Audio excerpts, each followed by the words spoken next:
मंत्री जी, आप यहीं प्रतीक्षा करिए, गुफा के अंदर मैं अकेला ही जाऊंगा।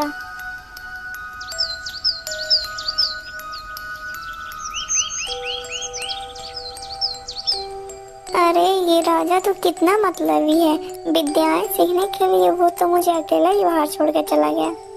लेकिन मैं भी देखना चाहता हूँ आखिर ये कलाबाज आपको कौन कौन सी विद्याएं सिखाना चाहता है।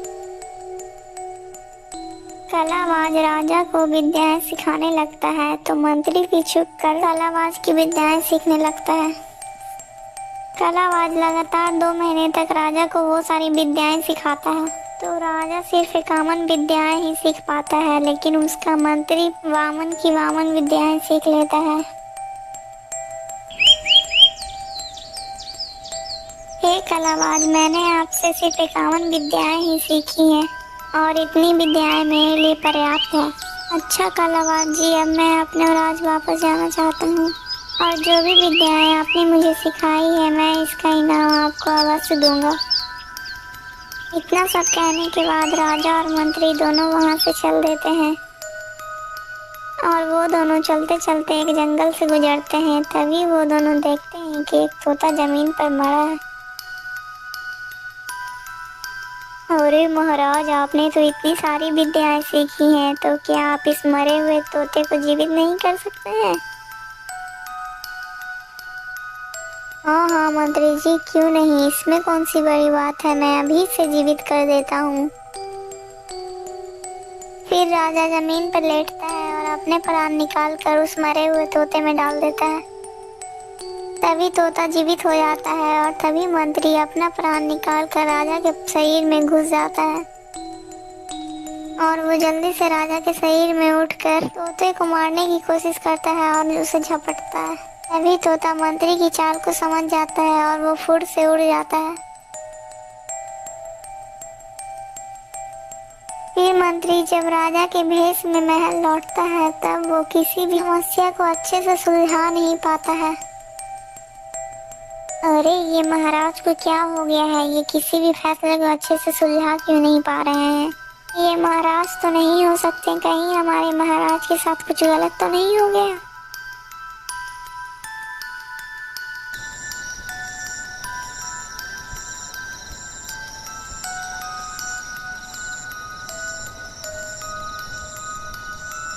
क्या करूं, कैसे मारूं मैं उस तोते को? जब तक वो तोता मरेगा नहीं मेरी चिंताएं खत्म नहीं होगी। क्या करूं, क्या करूं?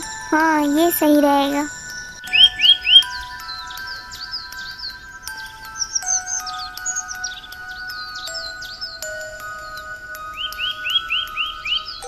सैनिकों, हमारे राज में घोषणा करवा दो कि जो भी व्यक्ति मुझे सबसे ज्यादा तोता पकड़ के देगा मैं उसे बहुत ही ज्यादा इनाम दूंगा, या फिर मैं उसे एक तोते के बदले एक स्वर्ण मुद्रा दूंगा। सुनो सुनो सुनो, जो भी हमारे राजा को सबसे ज्यादा तोता पकड़ के देगा उसे राजा तोते के बदले एक सोने की मुद्राएं देंगे और जितने भी ज्यादा तोते होंगे उतनी ही ज्यादा स्वर्ण मुद्राएं मिलेंगी। उस राज के जितने भी चिड़िया मारते हैं वो राजा को तोते पकड़ पकड़ कर देने लगते हैं।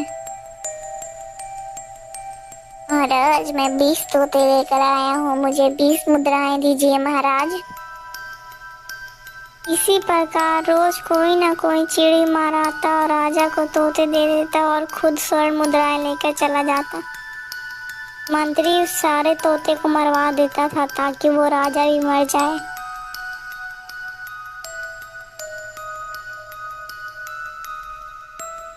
हाय हाय, हमारे राज्य के तो सारे चिड़ी मार अमीर होते जा रहे हैं और मेरा पति तो अभी तक ससुराल में ही पड़ा है, पता नहीं वहाँ कौन सा खिचड़ी पका रहा है।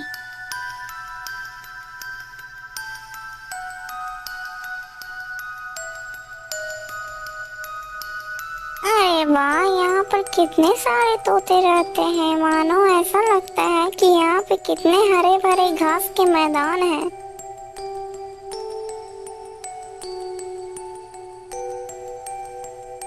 हाय हाय मेरी फूटी किस्मत, यहाँ पर के सारे चिड़िया मार धनवान हो गए हैं और तुम अभी लौट कर आए हो।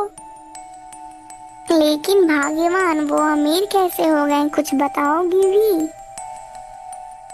अरे राजा ने पूरे राज में घोषणा करवाई है कि जो भी उससे जितना ज्यादा तोता पकड़ के देगा उसे उतना ही ज्यादा धन मिलेगा। अच्छा अच्छा, तो ऐसी बात है। तो भाग्यवान तुम मेरे लिए जल्दी से खाना बना दो और मैं अभी जाकर तोते पकड़ कर लाता हूँ। उसकी पत्नी जल्दी से खाना बना देती है तो वो चिड़ी मार अपना जाल और अपना खाना लेकर वहां से निकल पड़ता है।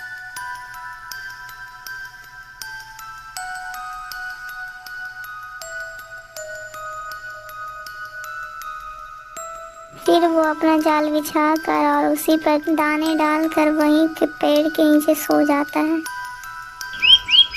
तभी वहीं पर 50 तोतों का झुंड आ जाता है और वो सब तोते दाना चुगने के लिए वहीं पर उतर पड़ते हैं और वो लोग जाल में फंस जाते हैं। उसी झुंड में वो राजा भी था।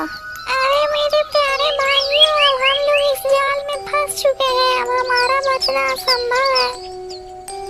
अरे मेरे प्यारे भाई, मैं मरना नहीं चाहता, क्या इस जाल से निकलने का कोई उपाय नहीं है? एक उपाय है मेरे भाइयों, हम इस जाल से बच सकते हैं।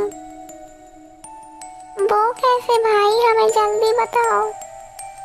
हम सब 50 हैं और हम सब अपनी सांसों को रोक कर यहीं पर लेट जाते हैं और जब वो चिड़ी मार आएगा तो हम सबको मरा हुआ देखकर वो हमें जाल से निकाल फेंकेगा और हम जब तक जाल से निकलें तब तक हमारा सांस रुकना चाहिए और हम लोग आँख नहीं खोलेंगे और जैसे ही वो हमारे लोग को 50 को फेंक देगा और उसकी आवाज़ सुनकर हमें गिनना भी है और वो फेंकेगा तब हम लोग समझ जाएंगे कि वो चिड़ी मार यहाँ से जा चुका है। अब सारे तोते ने ऐसा ही किया, जाल में चुपचाप बैठकर अपनी सांस को रोक लेते हैं। अरे राम राम राम राम, इतने सारे तोते जाल में फंसे और सारे के सारे मर गए। मेरी तो किस्मत ही खराब है। राजा तो मरे हुए तोते लेगा भी नहीं, अब तो मेरे ये किसी काम के भी नहीं रहे। चिड़ी मार एक एक करके वो सारे तोतों को जाल से निकाल कर फेंकने लगता है। चिड़ी मार 49 तोते निकाल कर जाल से बाहर फेंक दिए, बस राजा ही उस जाल में फंसा रहता है। तभी चिड़ी मार की दाने की पोटली नीचे गिरती है और तभी सारे तोतों को लगता है कि 50 तोते पूरे हो चुके हैं और तभी वे लोग उड़ जाते हैं।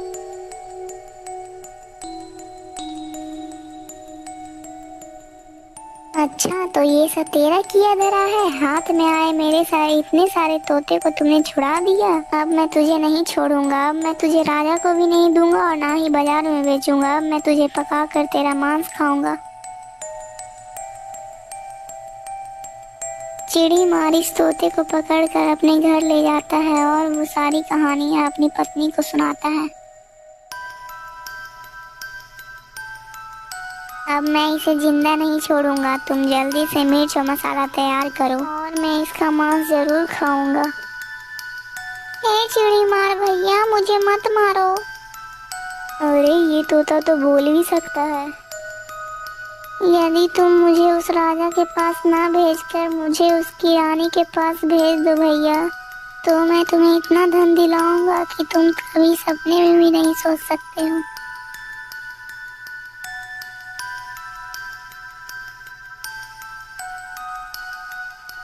अच्छा, तो तू मुझे बहुत सारा धन दिला सकता है?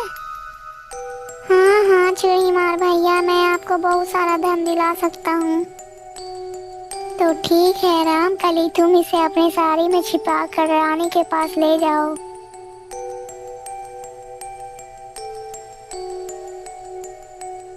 फिर वो चिड़ी मारन उस तोते को छिपा कर उस रानी के पास लेकर चली जाती है। तो वो तोता अपनी रानी को सारी कहानियां सुनाता है। इस चिड़ी मारी ने ही मुझे यहाँ तक पहुँचाया है, या जितना भी धन मांगती है इसे दे दो। फिर वो रानी उस चिड़ी मारन को बहुत सारा धन देकर वहां से विदा कर देती है।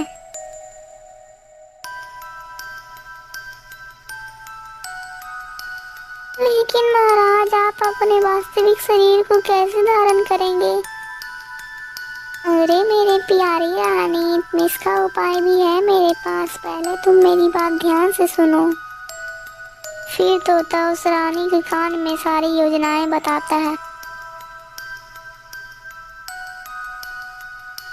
अरे महाराज, आप इतनी सारी विद्याएं सीख के आए हैं, फिर भी आप इतने सारे तोतों को मार रहे हैं। आप इन्हें मार तो सकते हैं, तो फिर क्या इन्हें जीवित भी कर सकते हैं? हाँ हाँ महारानी जी, मैं इन्हें जीवित भी कर सकता हूँ, इसमें कौन सी बड़ी बात है। अच्छा महारानी जी, आप इन तोतों में से किसी एक तोतों को उठा कर ले आओ। ये लीजिए महाराज, इस तोते को आप जीवित कर दीजिए। फिर जैसे ही वो मंत्री राजा के शरीर को छोड़कर तोते के शरीर में प्रवेश करता है, तभी राजा तोते के शरीर को छोड़कर अपने शरीर में आ जाता है।